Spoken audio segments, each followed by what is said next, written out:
Je m'appelle Myriam Esser-Simons et suis l'auteur d'un ouvrage en 16 volumes intitulé Balades culinaires à travers les siècles, depuis l'Antiquité jusqu'à nos jours. Cet ouvrage est illustré de nombreuses recettes. Il se veut surtout historique, voire encyclopédique. Ce voyage se compose de 20 chapitres. La plupart de ceux-ci débutent par une introduction historique détaillée, suivie par la présentation d'aliments, avec, si nécessaire, des commentaires étymologiques, géographiques, historiques ou autres. Mon objectif est ici non seulement de traiter de la cuisine des 19e et 20e siècles, mais aussi de faire connaître l'art culinaire des siècles précédents et suivants.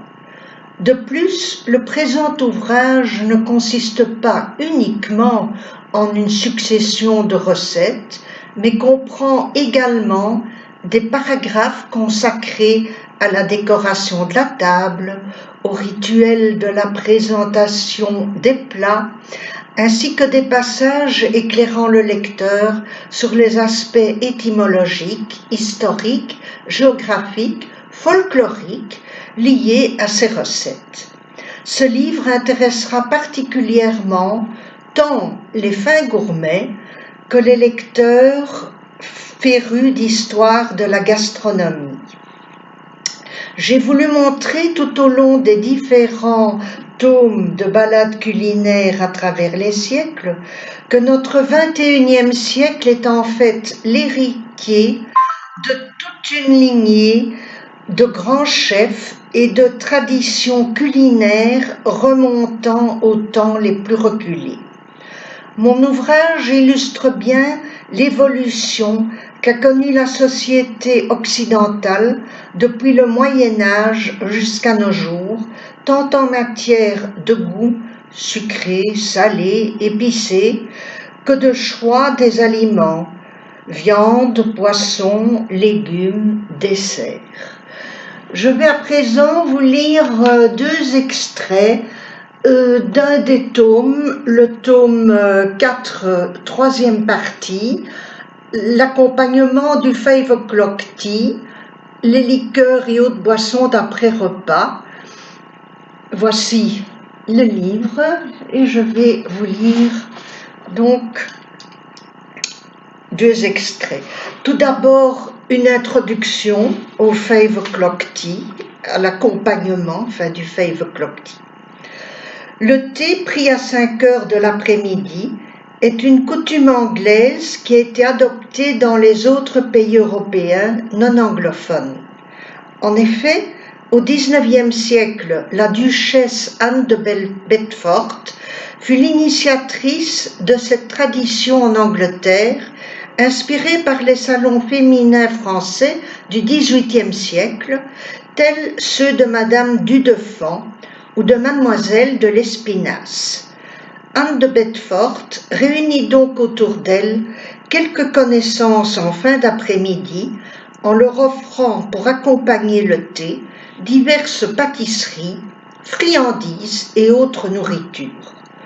En France, c'est surtout au XIXe siècle, sous l'influence anglaise, que la mode du 5 o'clock tea s'est répandue.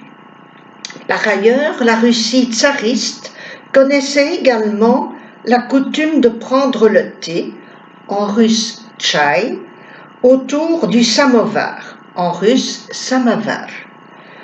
En témoigne l'œuvre de Tolstoï, où les réunions familiales autour du samovar, en russe vakruk samovar, étaient chose courante. Je vais à présent vous lire un second extrait. C'est une recette d'accompagnement, pour l'accompagnement du 5 o'clock tea, le pain à la grecque. C'est une spécialité belge. Ce pain est typiquement bruxellois puisque l'adjectif grec ici n'a rien à voir avec la Grèce, mais vient du dialecte flamand de Bruxelles, où le mot Grecht signifie fossé. C'est en effet dans la rue bruxelloise Fossé au Loup qu'au XVIe siècle, des moines du monastère qui y étaient situés distribuaient leur pain aux malheureux, le Wolfgrechtbrot, c'est-à-dire le pain du Fossé au Loup. On enroba par la suite ce pain de sucre.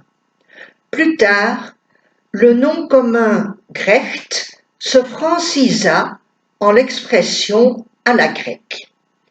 Notons que la maison bruxelloise d'Andoy, que nous avons déjà citée ci-dessus, est aussi bien connue pour ses pains à la grecque. Voici donc la recette proposée par ma grand-mère, Marie-Henriette Chrétien. Prévoyez 250 g de farine, un peu de sel, 125 g de sucre en poudre, un tiers de litre de lait, une noix de levure, un peu de cannelle en poudre et 100 g de beurre. Disposez la farine en fontaine. Mettez-y le sel et la levure, préalablement dilués dans du lait tiède. Pétrissez bien la pâte, puis laissez-la lever dans un endroit chaud, jusqu'à ce qu'elle ait atteint le double de son volume. Remettez-la alors sur la table, ajoutez-y le beurre, le sucre et la cannelle. Travaillez bien votre pâte et laissez-la reposer un bon moment. Divisez-la ensuite en bandes longues et minces que vous saupoudrerez de sucre cristallisé. Faites enfin cuire celle-ci à four doux. J'espère que cette recette vous plaira. Bon appétit!